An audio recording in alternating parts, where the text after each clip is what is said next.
House of Representatives don order the Committee on Healthcare Services make dem work with Federal Ministry of Health and other relevant agencies to create framework wey go support cancer treatment and drugs for Naija.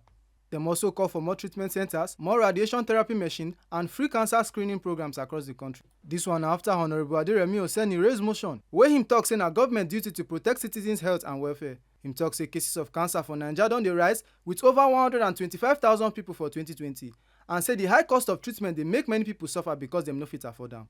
Oseni tok say cancer dey affect both rich and poor and him beg government make dem act fast by increasing public funding to helep patients and make treatment easier to reach. Concerned that patients with cancer in Nigeria are facing financial difficulties due to complex and expensive supply chain from cancer drugs and limited availability of radiation therapy machines, leaving some of these people with a feel that cancer is an illness for the wealthy and death sentence, but that is no longer the case because as both the poor and the rich in most cases are caught by. House of Representatives also don resolve say dem go investigate activities of Federal College of Complementary and Alternative Medicine Abuja, including the way federal government dey give dem money. Dis one happen after Honourable Gaza Jonathan raise another motion.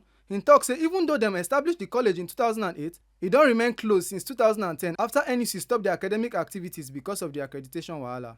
Yet dem dey report say government still dey spend money on top capital and overhead for the past 13 years. The House complain about it. Dem say unapproved sharing of funds, financial mago-mago, staff wahala, illegal appointments and disrespect of College Establishment Act 2021. House is worried by the allegation of unauthorized disbursement of funds, petitions and counter-petitions to the Financial Crimes and Anti-Corruption Agencies by the staff of the college over financial impropriety by officials of the Ministry of Health and Management of the college. The House is also worried by the flagrant non-compliance with the provisions of the Federal College of Complementary and Alternative Medicine Act 2021, an appointment of a sole administrator in breach of an act of the national. Make una no forget say as we see am na so we dey talk am. We no dey take blame. Oyifemi Onosimwa, TMC News.